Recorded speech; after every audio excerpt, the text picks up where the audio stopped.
Hi, I'm JH, and in this video I'll be talking about the shortest ever F1 race. Now, this video will be quite different since I will be talking about it from my personal experience. Please note that everything I said is based on facts and of course my own opinion. So, without further ado, let's start the video.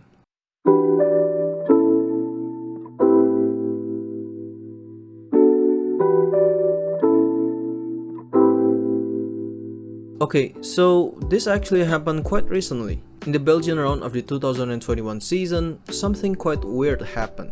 The race was scheduled to start on 2 PM British Standard Time. As usual, I prepared to watch the race, went to my living room, opened a bottle of beer and waited until the race starts. Plus, it's raining, thus adding a chance for a more exciting race. However, as time goes, something weird happened.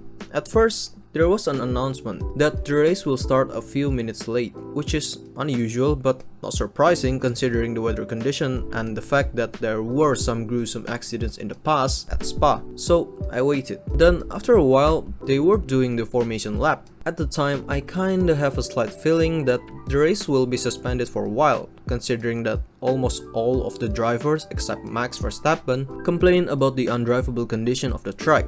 And personally, after looking at the footage, it's true. It's even hard to see. Anyway, the race got red flag and then I waited for 1 hour, no news, 2 hours, no news.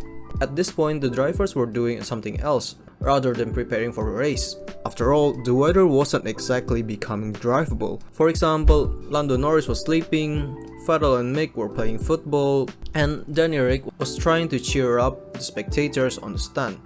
Which is kinda interesting to watch, to be honest, seeing that they also didn't know what will happen. After around 3 hours, I was bored and the race still didn't start. Then, suddenly, there was an announcement that the race will start. At the time, I was really excited, but at the same time, scared, because we will get a race.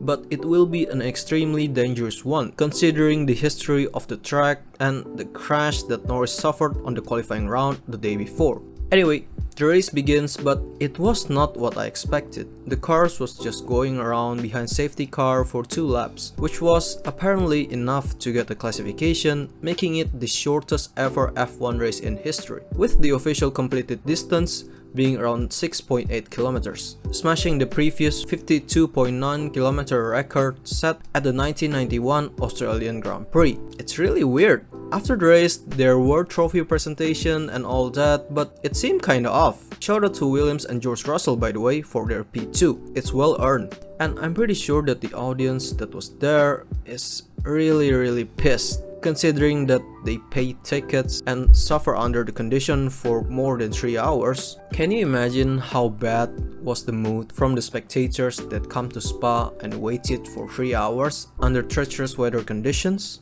Anyway, after the race, as expected, the fans, the media and the drivers all criticized race director Michael Masi's decision to hold 2 laps under the safety car in a still undrivable weather conditions. This is Michael Masi's attempt to fulfill the requirements for awarding points. And I'm not blaming him, I mean, it's his job, but some of the drivers even argue that points should never have been awarded and the race should be abandoned. But the FIA stated that it was impractical to delay the race until the following day. I think it has something to do with logistics, considering the amount of stuff that they would have to move to the next track, but still, it's a huge disappointment for the drivers and fans. Good thing is, Formula 1 management is now planning to have discussions with the team and the FIA regarding changes to the sporting regulations to prevent such event from ever happening again. In the end, half points were awarded to the top 10 as the completed race distance were less than 75%. And some weird things also happened during the race. For example, the P2 for Williams and George Russell. Look,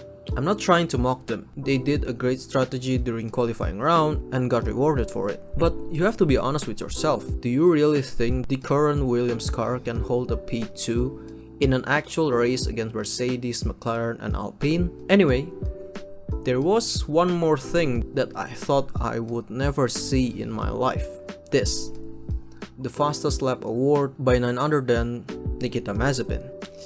In a Haas, the 2021 Haas that blatantly said they would abandon all development. Yeah, I'll just leave it here. Anyway, yeah, that's it for this video. Thank you for watching. If you like it, please share, like and subscribe. See you in the next video, and yeah, have a nice day.